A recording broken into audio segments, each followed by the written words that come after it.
ഹരേ കൃഷ്ണ. ഏറ്റവും വലിയ പുണ്യം എന്താണെന്ന് ചോദിച്ചാൽ വിശക്കുന്നവന് ആഹാരം കൊടുക്കുക എന്നുള്ളതാണ്.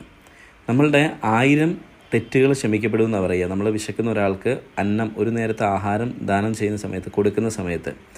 അപ്പോൾ ദിവസവും പറ്റുമെങ്കിൽ, സാധിക്കുമെങ്കിൽ ഒരാളുടെ വിശപ്പെങ്കിലും മാറ്റാൻ നമ്മൾ ശ്രമിക്കുക. നമ്മുടെ കൂടെ നിൽക്കുന്ന ഒരാളുടെ വിശപ്പല്ല ഞാൻ ഉദ്ദേശിക്കുക. ആഹാരം ലഭിക്കാൻ ഒരു സാഹചര്യവുമില്ലാത്ത, വളരെ കഷ്ടപ്പെടുന്ന, വളരെ ബുദ്ധിമുട്ടുന്ന, ഒരു നേരത്തെ ആഹാരം കിട്ടിയാൽ കൊള്ളാം ഭഗവാനെ എന്ന് ആഗ്രഹിക്കുന്ന ഒരാൾക്ക് നിങ്ങൾ ആഹാരം കൊടുക്കാൻ ശ്രമിക്കുക. കാരണം നിങ്ങൾ അങ്ങനെ ഒരു ആഹാരം കൊടുക്കുന്ന സമയത്ത് അയാളുടെ പ്രാർത്ഥനയാണ് അവിടെ ഫലിക്കപ്പെടുക. ഭഗവാനിലുള്ള വിശ്വാസമാണ് നിറവേറ്റപ്പെടുക. നിങ്ങൾ ഭഗവാനായി മാറുകയാണ് ചെയ്യുന്നത്. ഭഗവാൻ ഒരിക്കലും ഭഗവാന് കൃഷ്ണൻ്റെ രൂപത്തിൽ വന്നിട്ട് ഒരു ഉപകാരം ചെയ്യാൻ സാധിക്കില്ല. അത് മനുഷ്യരിലൂടെ മാത്രമാണ് സാധിക്കുക. അങ്ങനെ ഭഗവാന്റെ ആഗ്രഹം നിങ്ങളിലൂടെ മറ്റൊരു സഹജീവിക്ക് നിറവേറ്റപ്പെടുമ്പം അതിൻ്റെ പുണ്യവും അതിൻ്റെ അനുഗ്രഹവും നമുക്ക് ഓരോരുത്തർക്കും ലഭിക്കും. അപ്പോൾ സാധിക്കുന്നവർ ദിവസേന ഒരാളുടെ വിശപ്പെങ്കിലും മാറ്റാൻ ശ്രമിക്കുക. നമുക്ക് ഒരുപാടുള്ളവർ ദാനം ചെയ്യാൻ ശ്രമിക്കുക കേട്ടോ. ഹരേ കൃഷ്ണ.